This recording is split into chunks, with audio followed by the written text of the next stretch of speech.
Hey, what's going on, everybody?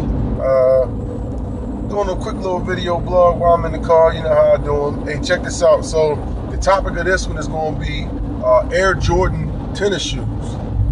So a lot has been going on recently with all the different Jordan releases. They got a campaign that they're running, 23 days of flight that like Jordan brand is running, where they're releasing like different Jordan shoes. I don't know if it's daily or weekly basis. They got different colors of the different styles coming out. So let's talk about these shoes for a minute. So being a kid that grew up in the 80s and 90s, it was right during the heyday of when most of these shoes were coming out in their original runs. And so, I can remember growing up,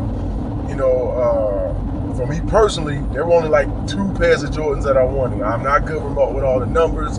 I know one of them was the Jordan 8s. I believe they were the ones with the cross straps on them.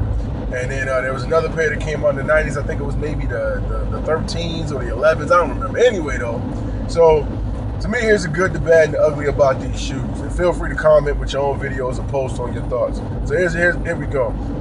The good about the shoes. When the original Jordans were released, they pretty much were released as a developed, designed, and released as a rebellious shoe that kind of pretty much, went against the norm on what basketball players wore on the court. If you remember, the Air Jordan 1 was mostly red tennis shoe, and at that time in the NBA, shoes could not be a color. They could not be a mostly one color like that. They had to be like white or all black or something like that. So those shoes, when they came out and really broke the mold as far as doing something different in that market of athletic wear.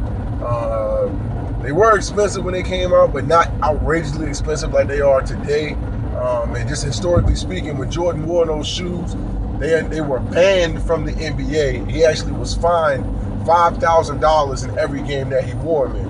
But of course, being a great company that wants to market a product, Nike took advantage of that, and they actually paid the fines for him. So Jordan never came out of pocket for the $5,000. Nike did, and eventually in the future the rules would change. So as a shoe, it kind of symbolizes part of what the youth culture and the hip hop culture is about, in its rebelliousness and its the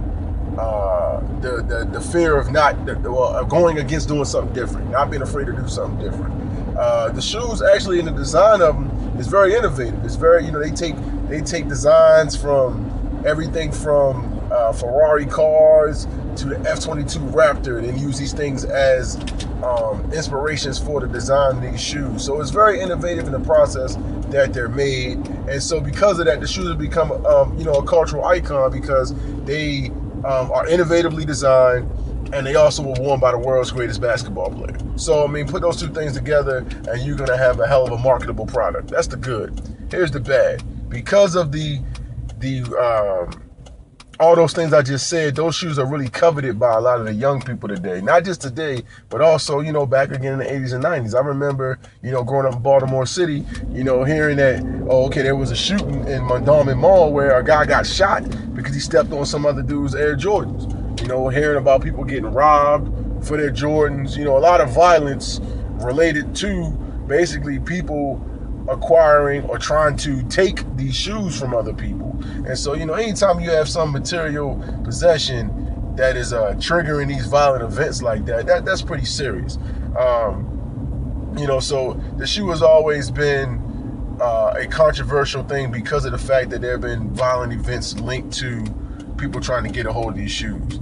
That was the bad. Now here's the ugly. Okay, so the ugly about the shoes is, to me personally, the price point. I think the price point of these shoes is outrageous. I understand the rarity of them. I understand why people like them, why there's something that, a lot of people want to own and things like that. But the ugly of it is, to me, is that the shoes are ridiculously priced. And then they're marketed towards young people who really, when I was 16, 17 years old, I could not afford a $160 or $140 pair of tennis shoes. And I had a job. And I still really, didn't need to be spending that much money on shoes.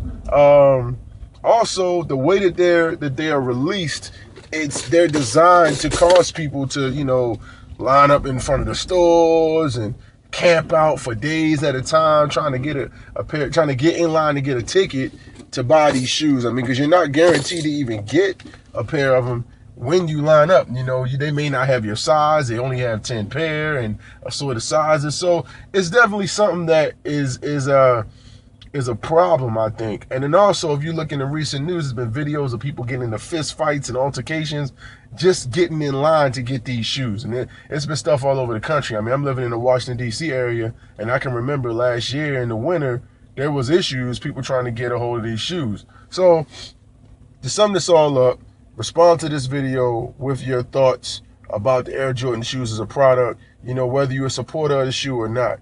Whether you think that it's a shoe that people shouldn't wear, whether you think they should wear it, how you feel about the price point, how you feel about the design of the shoe, how you feel about its symbol as a cultural icon. I'm really looking forward to reading your thoughts. If I haven't seen you in person, happy holidays, and I wish you a happy new year. Peace.